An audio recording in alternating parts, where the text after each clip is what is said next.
Narcissist की बीवी, narcissist की जो वाइफ होती है ना, वो बेसिकली एक सिंगल मदर, बल्कि सिंगल मदर नहीं, वो एक मैरिड विडो होती है, बेवा होती है। वो लाश के साथ रह रही है, लाश भी ऐसी जो एक तरह से भूत बनकर ना उसका पीछा कर रही होती है। मेरे पास लड़कियां आती हैं who are in a narcissistic relationship, गलती वो एक कर रही होती हैं, very important to ponder.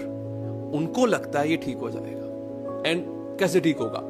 Bye loving him more, by giving him more, by sacrificing and erasing yourself more. It never happens. Narcissist को यही तो चाहिए आपसे कि आप अपना आप मिटा दो, वही तो उसकी ईगो को फीड कर रहा है। Narcissistic main specially, they do not operate through emotions, they operate through ego. आपको उनकी ईगो तोड़नी है, उसको ब्रेक करना है। पहली बात तो ये सबसे बड़ा रेड फ्लैग क्या होता है, एक नार्सिसिस्ट जो होता है वो अकाउंटेबिलिटी नहीं ले सकता, he will never hold himself accountable. तो पहला तो ये रेड फ्लैग है। नजर आ जाए भागो, भाग नहीं सकते हो, रहना पड़ेगा उस रिलेशनशिप में, बच्चों की वजह से, सोसाइटी का pressure. I understand south Asia में क्या होता है, फाइनेंशियल प्रॉब्लम्स हैं, बट उसके बावजूद अगर आपको रहना है तो फिर अपनी टर्म्स पे रहो। अगर आपको लगता है by loving him hard and more he will get back to you and he will reciprocate the same way, ये भूल जाओ। You have to start saying no, stand up for yourself.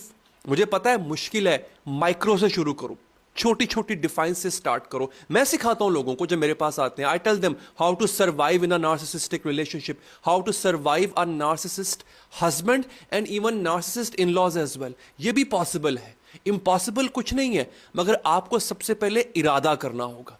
आपको ये समझना होगा कि पहली बात तो निकल जाओ, निकल नहीं सकते एक्सपर्ट की हेल्प लो।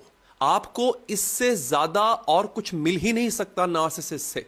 वो आपको ब्रेड क्रम्स देगा, आप जब स्लिप होने लगोगे, जब आप स्टैंड लेने लगोगे, आपके लिए लव बॉम्बिंग का एक हथियार तैयार रखा है उसने, फिर वो आपको वापस होप दे के लेके आएगा।